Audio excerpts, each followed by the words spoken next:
출렁이는 지지율에 떠오른 안철수 후보입니다. 올해 3월 9일 대선까지 이제 67일 남았습니다. 오늘 나온 대선 후보 지지율 조사를 살펴보겠는데요. 먼저 조선일보와 TV조선이 실시한 여론조사 결과입니다. 오늘 발표된 조사에서 이재명 후보 32.4%, 윤석열 후보 31.4%입니다. 그런데 한 달 전 같은 여론조사에서 윤석열 후보는 35.6%, 이재명 후보는 29.3%였습니다.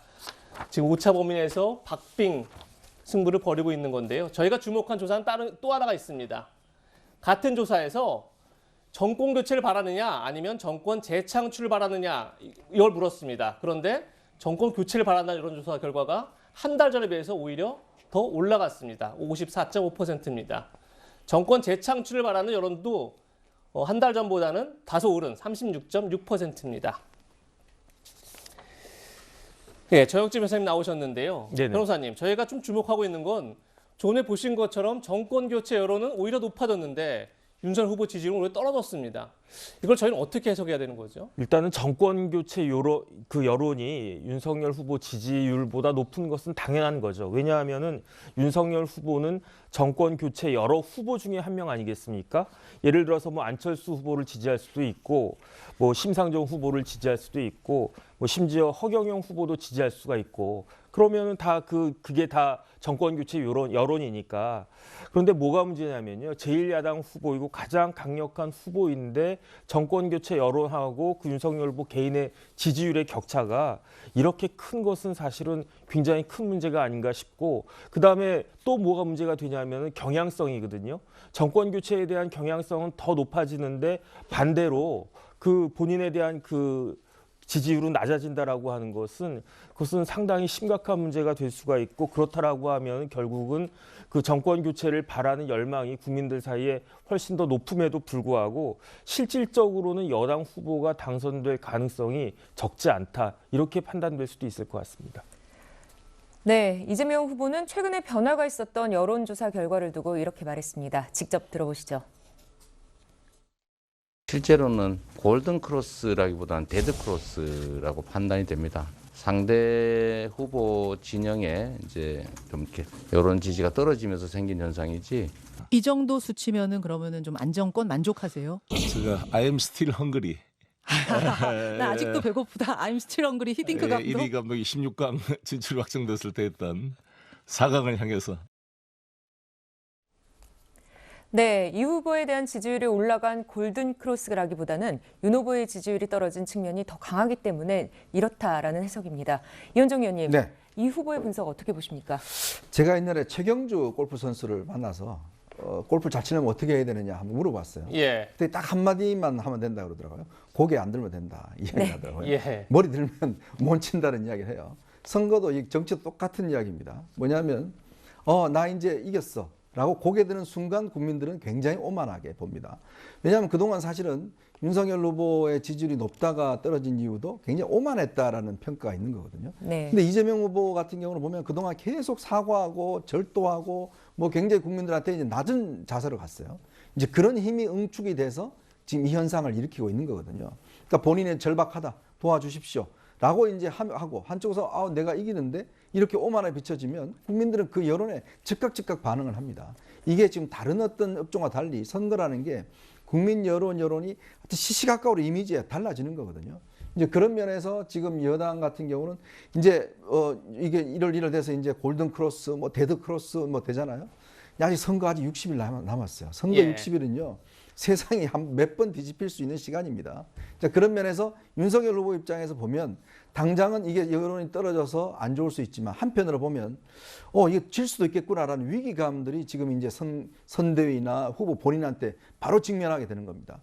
그렇다면 이제 지금부터는 정말 죽기 살기로 할 수가 있는 거고, 또 여당은 또 여당대로 이제 올라갔기 때문에 무난하게 이기겠네 라는 생각이 있어서 이완될 수 있어요. 이걸 얼마만큼 후보와 선대위가 잡아주느냐, 마지막까지 승부의 성을 놓지 않느냐. 옛날에 이회창 후보가요, 선거 당연히 이긴 줄 알았어요. 그러면서 청구동 찾아가서 김종필 총리 제발 손 좀 잡으시오 했는데 전혀 듣지 않았습니다. 그 빈틈을 김대중 대통령이 찾아갔어요. 선거 역전됐지 않습니까? 똑같은 현상도 저는 나올 수 있다. 이게 바로 마지막 남은 또 후보 단일화의 문제와도 연결되는 문제입니다. 네, 네. 지금 이현정 의원도 후보 단일화 얘기를 했는데 눈에 띄는 여론조사 결과가 하나 더 있습니다. 바로 국민의당 안철수 후보가 처음으로 지지율이 10%가 넘는 그런 결과가 나온 건데요. 이번 조사는 세계일보가 실시한 조사입니다. 이재명 후보 35.5%, 윤석열 후보 30.9%, 그런데 안철수 후보 10.3%로 두 자릿수의 지지율이 나왔습니다.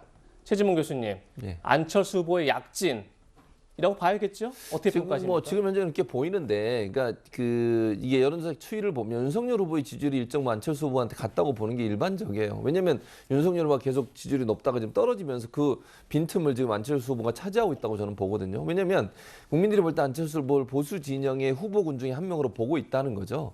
그러면 안철수 후보 입장에서는 지금 이 추세가 계속 간다고 하면 윤석열 후보한테는 단일화가 더 어려워지는 문제가 발생할 수 있어요. 안철수 후보의 지지율이 낮으면 단일화하는데 좀 더 수월하게 갈 수 있지만 예. 안철수 후보의 지지율이 높아지면 높아질수록 단일화 과정에서 더 많은 이제 갈등 요소가 부각될 수 있거든요. 그런 부분들이 경계해야 될 부분이라는 생각이 들어요. 그래서 안철수 후보는 지금 본인의 자력보다, 제 개인적인 이것도 판단입니다. 윤석열 후보의 지지율이 떨어지는 것에 대한 반사이익을 누리고 있는 건데 예. 그럼에도 불구하고 만약 두 자릿수로 계속 간다고 해보세요. 만약에 대선 전까지. 그럼 안철수 후보는 단일화해서 자기로 단일화될 수 있겠다는 생각까지도 할 거라고 저는 봅니다. 단일화의 과정과 방식에 대해서 엄청나게 논쟁이 있을 거예요. 그러면 예를 들면 안철수 후보 입장에서 당연히 국민적 지지도나 아니면 국민 여론조사를 통해서 하자고 하겠죠. 윤석열 후보는 그런 방식으로 하기보다는 본인한테 유리한 방식으로 하려고 또 노력을 할 겁니다. 그럼 단일화 과정에서 두 사람의 갈등이 더 부각이 되고 그것은 절대로 윤석열 후보한테 도움이 안 된다. 그래서 단일화의 방정식이 더 어려워지면 질수록 윤석열 후보는 더 어려움에 처할 수 있는 위험성이 있어요. 그래서 안철수 후보가 더 지지율이 올라가는 것이 윤석열 후보한테는 좋지 않은 상황이라고 저는 봅니다. 네, 두 자릿수로 올라간 안 후보의 지지율에 야권 단일화 이슈가 또다시 변수로 이렇게 떠올랐는데 단일화 변수를 두고 윤석열 후보 이렇게 말했습니다. 네, 우리 안 후보님도 한국 정치 발전에 역할을 많이 해오셨고 정말 상당히 비중 있는 정치인으로서 대선 출마를 하셨는데 다만 저나 우리 안 후보님이나 이 정권을 교체해야 된다는 그 열망은 마찬가지로 강하다고 생각을 합니다. 어쨌든 그런 큰 차원에서 한번 소통을 좀 할 생각을 가지고 있는데요. 네, 정신이 이상한 사람 같다라는 독설을 할 정도로 안 후보에 대해서 부정적이었던 김종인 대표도 비교적 유연한 자세를 보였습니다. 선거에 도움이 되는 부분이 있을 것이다라고 단일화 얘기를 했는데요. 이것들을 또 후보들이 알아서 할 문제다 이런 얘기도 했습니다. 이현정 의원께서는 야권 후보 단일화 가능성 좀 어떻게 보십니까? 그러니까 이제 이게 어떤 면에서 보면 점점 조금 어려운 국면으로 저는 가는 게 아닌가 싶어요. 아까 이제 우리 최진봉 교수도 이야기했지만 안철수 후보의 지지율이 높아질수록 이제 후보 단일화 할 경우 우리가 두 가지 기억이 있습니다. 노무현 정몽준 단일화가 있고요. 그다음에 지난번 오세훈 안철수 단일화 문제가 있어요. 네. 당시에 노무현 후보 같은 경우는 지지율이 굉장히 바닥이었습니다. 거의 한 자리 숫자로 저는 기억을 하는데 당 정몽준 후보 같은 경우는 월드컵 치르면서 아주 지지율이 상승을 했거든요.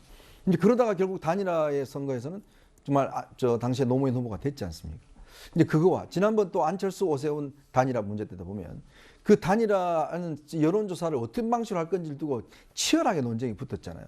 자, 근데 지금 이번 같은 경우도 생각해 보십시오. 이 단일화 만약 여론조사 한다고 그러면 그럼 이재명 후보 지지하는 분들은 누구 지지하겠습니까? 이거는 그런 분들 같은 경우는 안철수 후보 지지하겠죠. 왜냐하면 이 선거판 한번 흔들 수가 있습니다. 역선택 가능성이 있는 거죠. 예. 그러니까 또 역선택 문제가 또 나오는 겁니다. 이렇게 되면 정말 이제 이게 아까도 이야기했지만 이 보수층들 내에서도 지금 후보 교체 여론이 꽤 있어요. 자, 그런 상황이라면 이게 어느 방향으로 갈지 누구도 예측할 수가 없습니다. 이렇게 될 경우에 과연 윤석열 후보 입장에서는 안정적으로 이걸 가지고 단일화 협상에 나설 수 있을 것인가? 그러니까 지금 상황을 보면 그냥 안철수 후보가 합치자고 하면서 오면 좋은데 지지율이 10%대 넘어가면 안철수 후보 절대 그러지 않습니다. 본인의 정책 미제가 있기 때문에. 이렇게 되면 점점 단일화 문제는 정말 어려운 또 방정식에 한번 또 들어가는 그런 상황이 저는 올 수도 있다는 생각이 듭니다. 네.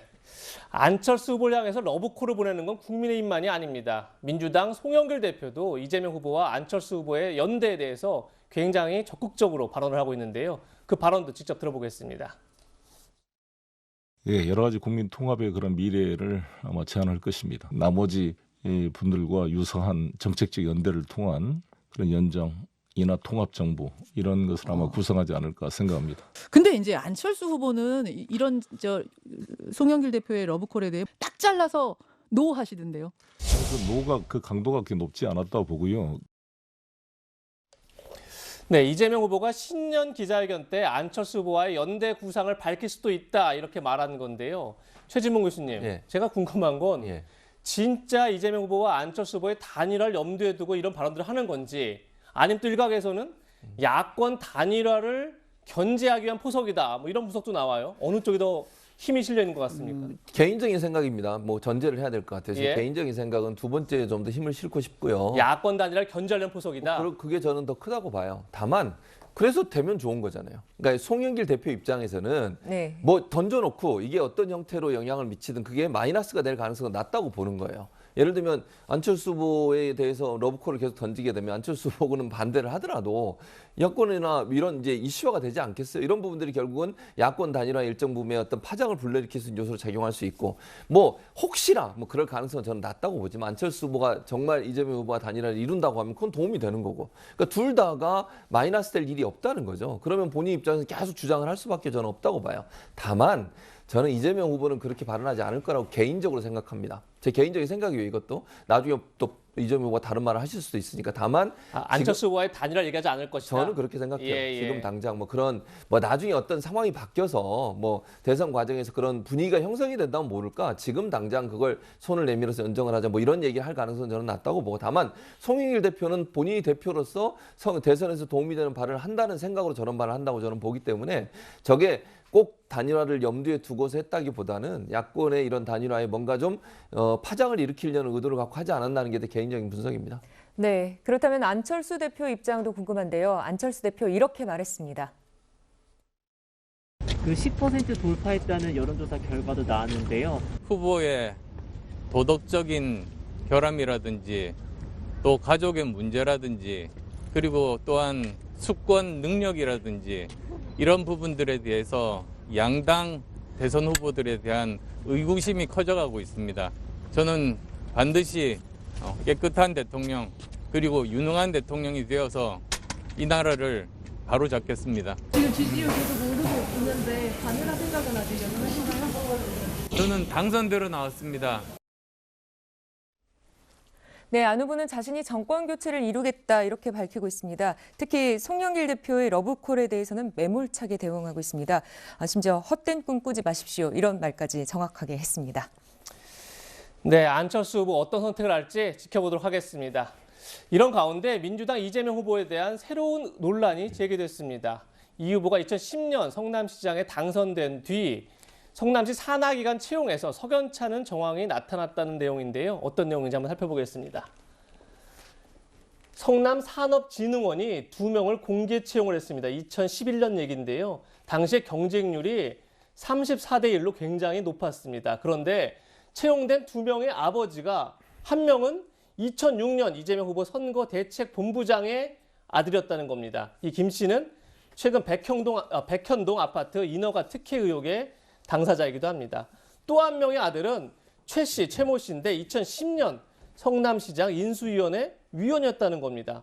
이 최 씨가 하는 업체는 성남시와 114건의 계약을 체결해서 이 또한 논란이 되고 있습니다.